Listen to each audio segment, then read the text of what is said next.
Hi, I'm David, and I'm Stu. Well, we are neighbors here in Greenwich Village, and we've known each other for quite some time.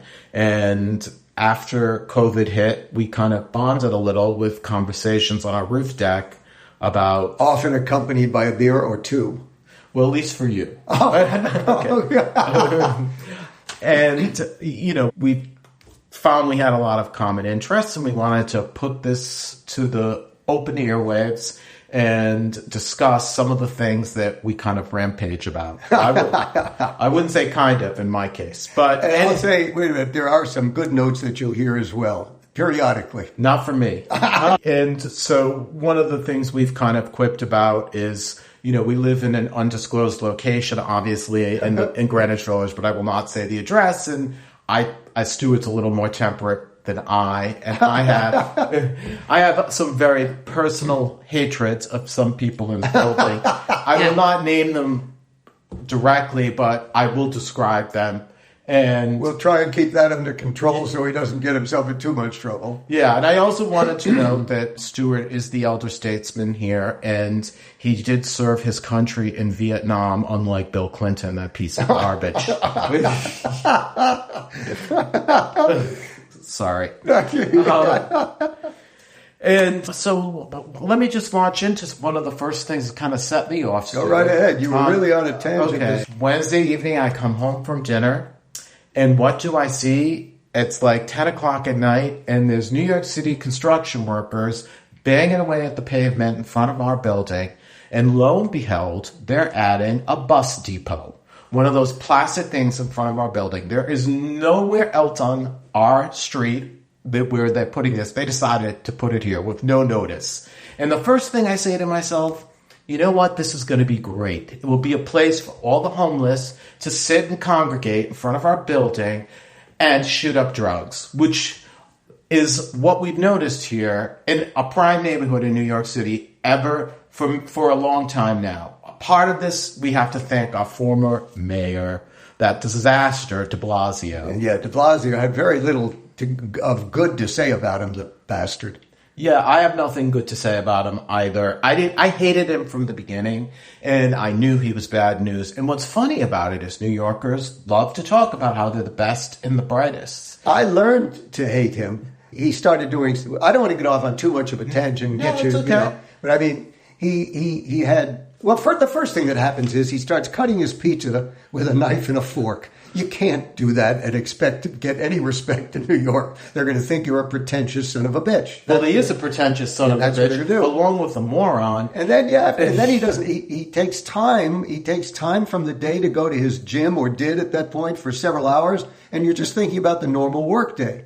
And we can say for another day the whole bit about Thrive. That whole issue of corruption with Thrive. Oh, his wife's endeavor. But let's save that for another time. Okay.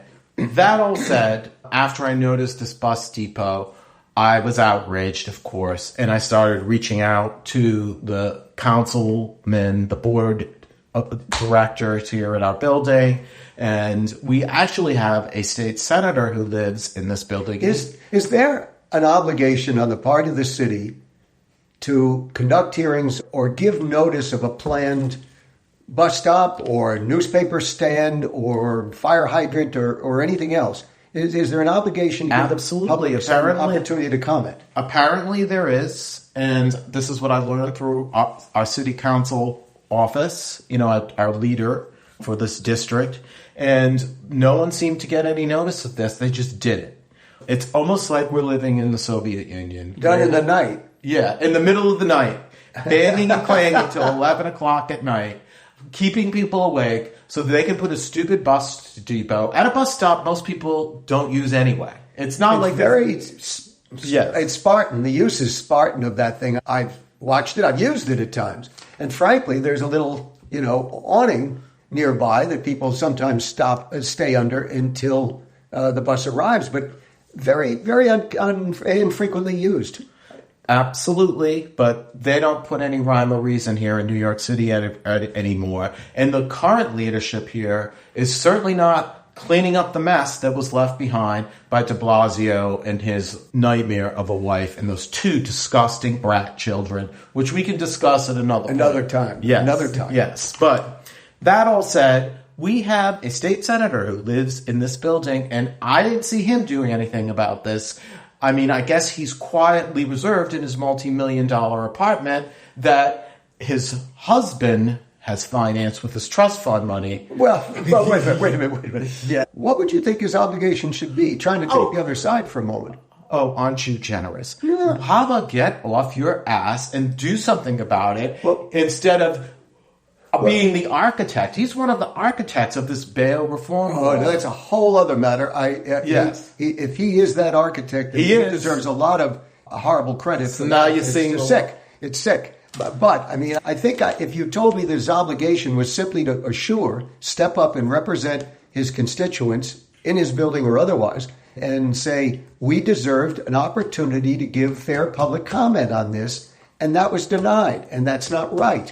And so coming in the middle of the night is a little Gestapo-like to try and push this off on people. You only wish they would be that aggressive with the rats and the homeless and the criminals who frequent these neighborhoods. You're right. But unfortunately, it's only bus depots that get this kind of attention.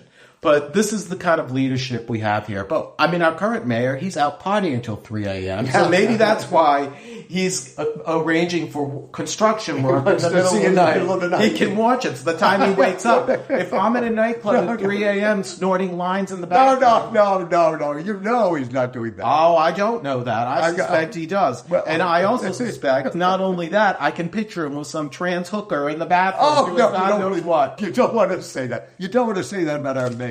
Why not? Why not? Well, it's just speculation. I'm not saying it's true.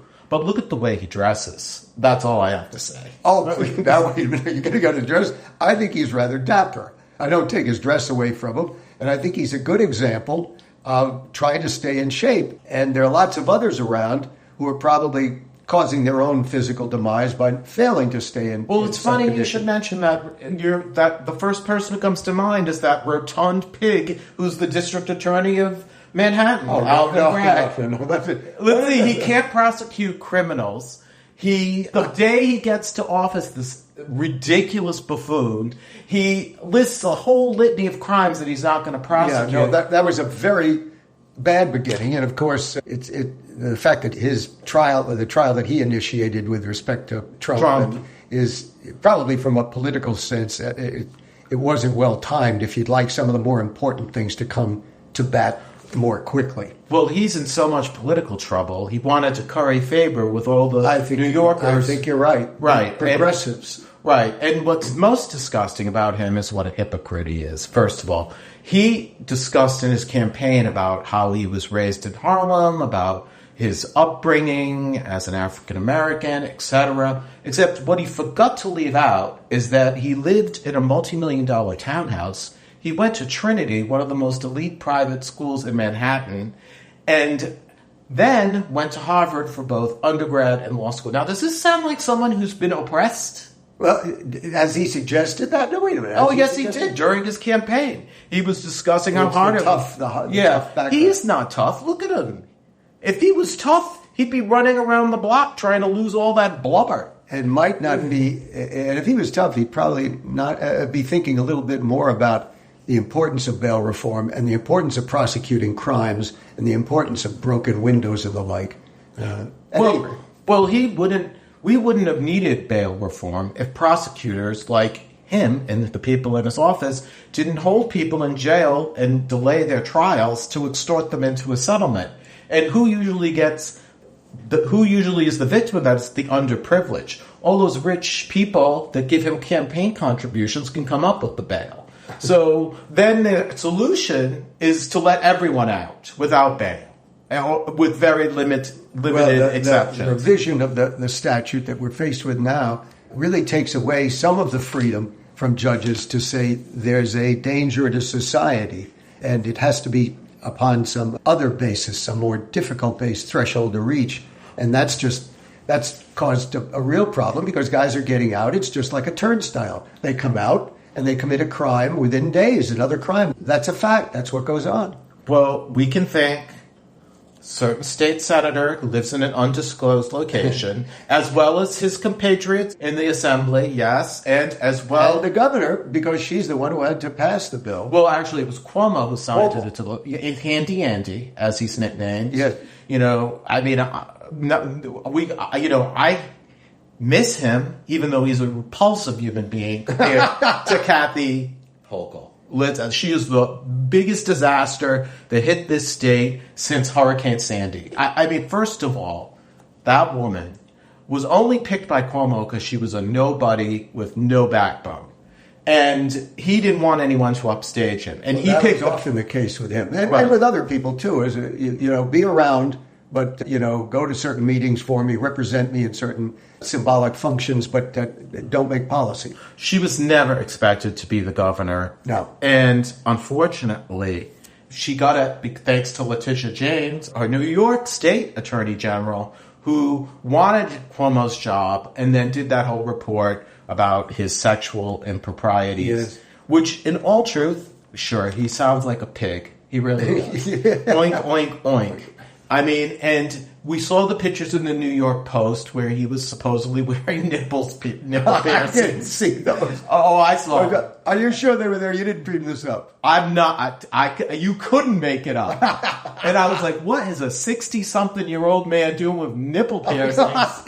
I don't even want to think about it. It could have been a mistake. It could have been just something that just attached them. But I've heard this from more than one people. Oh. And let's face it, the guy has been a failure in romance. He's had one divorce to the Kennedy. Remember when he married her? It was supposed to be like, Cuomo the union of two. Yeah, right. Yes.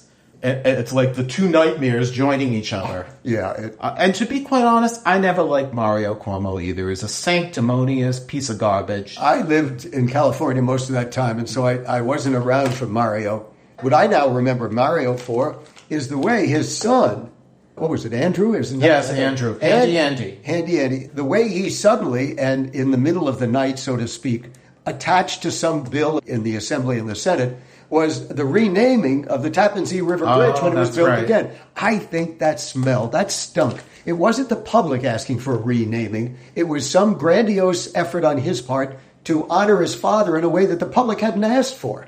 Yeah, and why should that guy get a bridge? What the hell did he ever do for New York? I don't know. He gave us one of the lowest bond ratings in the country by the time he was done.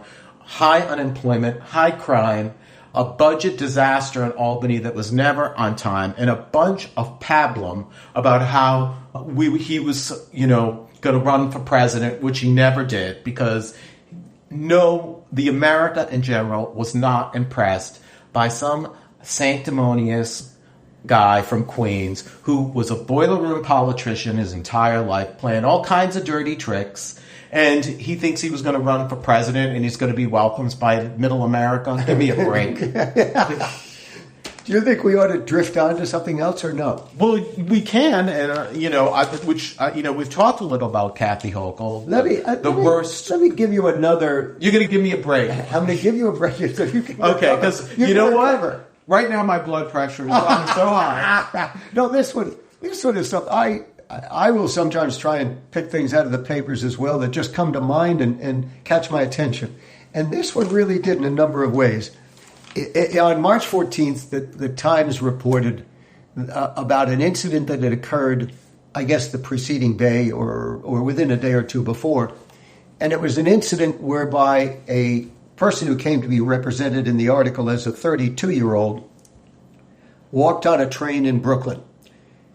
And following him, walking on at about the same time, I don't mean he was pursuing him at that time, walking on the train at about the same time was a 36-year-old man. Now, the 32-year-old man later came to be named, and his name was Obuad, or Yonsei Obuad. Clearly, when I saw a picture of him, he was an Arab, a Middle Eastern fellow. Okay. And then the 36-year-old later came to be named, I don't know what he was named. Oh, yeah, Dajuan Robinson. Okay. Now, by that, I concluded that he was probably a black fellow. I don't know how many others with Dajuan Robinson.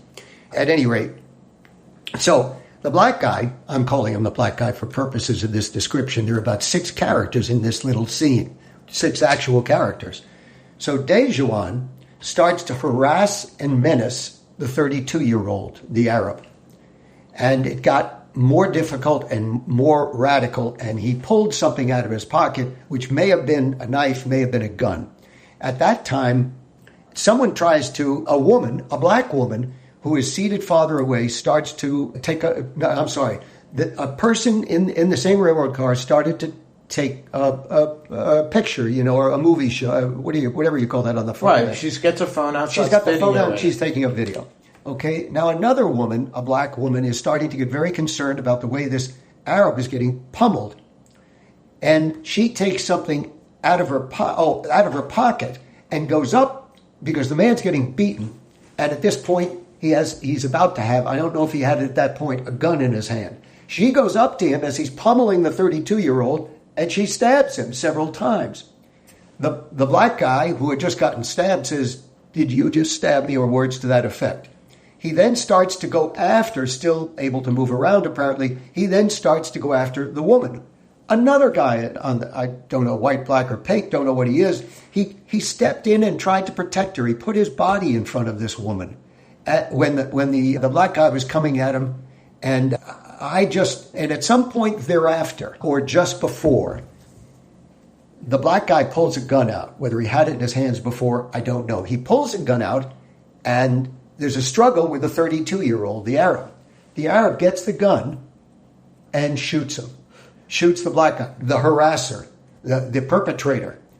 And there are all these other things going on. I was just at the one hand, I was so pissed off at what goes on the subways sometimes, and that this guy was just a thug. He was just a thug. And he's beating up this guy, and that other guy held his own. You give him all the credit in the world for hanging in there, and shoots him. Well, to me, it was pretty clear that it would be self-defense. And I was so proud of the woman for stepping up and stabbing the guy. What courage it takes. And then he was coming at her, and some other guy steps in who was a hero, as well as the woman photographing the whole scene. And I just bring this up as, sure, it's another instance of disgusting conduct by some people in the subway and elsewhere, and people who don't seem to have any care for the life and welfare of others. But the instances of courage that came out of it, I was amazed and just I was in admiration of the way that guy, the guy who was being harassed, kept himself in the game and kept his life, and the way that woman did something really right and defended someone else's life. I thought that was magical. So that's, to me, heroes and thuggery. So you're kind of saying something positive about some of our New York citizens. Absolutely. They're not all so dumb as I think. It's a matter of courage that's getting in here. Well, that I think sidesteps intelligence. There are people who know right from wrong, and some people are willing to act on it. And I think that lady was a prime candidate.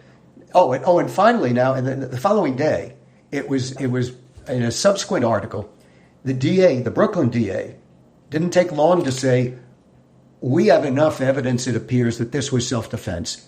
For now, there won't be any criminal charges, which is about all they could say one day later. Right, of course. But that's an immediate response. I don't think that's the other guy, the Manhattan DA's approach. It would have taken a very goddamn long time for him to maybe come up with that conclusion. No, he probably planning to prosecute the black woman who was defending this guy getting beaten up because, she's a hero. Heroine. She ought to get an award. She ought to get an award from the city. You know what? As you recall from law school, the Good Samaritan rule, it never pays to help anyone because you can ultimately, this is more in a civil sense, they can sue you if you try to help someone and you injure them. But at the end of the day, our DA in Manhattan is an unmitigated disaster. And who elected him? That's all I want to know. It's their fault. I voted against him. I didn't even consider it. I think I wrote in like my cat because that would have been better. I was looking for what I considered to be the most conservative person running for the office. So you couldn't find anyone?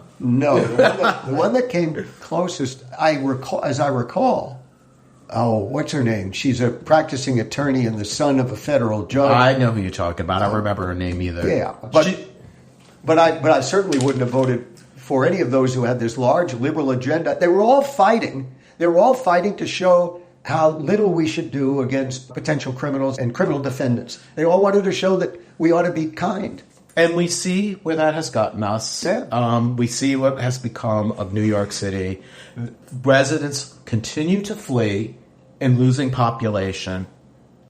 I guess the moral of the story of your Brooklyn experience is that there are some generally good people in New York City. It's just that we only hear about the negative, the people who run the state. But the general citizenship is not as deplorable as the people who are running the state. I think there's goodness and there's courage, and sometimes it bubbles up. And I won't go into this, but sometimes it bubbles up and you wonder who among us would have done what that lady did. Probably not a lot of people, because it's dangerous. But you bet you're potentially giving up your life. That's really putting goodness above your own welfare. I think that was heroic. Well, I'm going to write to that lady. I'm going to write to that writer. I have her email. Not I have a personal thing, but in the Times, I find her email, and I want to send a note to her saying, that woman's a heroine, and she deserves some attention for what she did. And once they clear up that she's not going to be prosecuted, once that becomes clear, I think that woman ought to be brought out by the mayor and said, that's a good American. Well, I will say this, even though I'm not a fan of Eric Adams, I would guess that he might be one to do that. I wouldn't expect that, because you were talking about how we do have some good-hearted New Yorkers. I wouldn't expect that from our senior senator, Schumer, that repulsive reptilian individual, who the minute he sees a camera, he's right there before anyone, including the director, so that he can get his big schnoz and mouth on TV. I'm not going that far. I don't think I don't know. If he saw political value, he might well. But I don't think he'd get involved in this. This is the guy who used to go to Donald Trump's office on a regular basis, get under the desk and blow him for a campaign contribution, and kissed his ass for years. And then when he becomes president and implements his insanity, this guy is crying on TV. Now, he's got blood on his hands as far as I'm concerned, along with a lot of those other Democrats who claim Trump is so evil. Look at Hillary Clinton and Bill Clinton. They were at his wedding kissing his ass. For another day. I suggest that you bottle some of your... I know you can bring it to the fore at any moment, at any time. I'm like a volcano. It's like, Mount Etna is erupting in Sicily, I believe, at the moment. Oh, no, it's in Iceland, one of the volcanoes. Yeah, one of the Iceland. Yeah. Right, well, I'm a volcano. That's right. So we'll save it for the next time. I think if people get a sense of what we are, they might be interesting. All right, well, it was good having this chat, Stu. I enjoyed it, David. I can't wait to be canceled after all of this. All right, so we're signing off for now.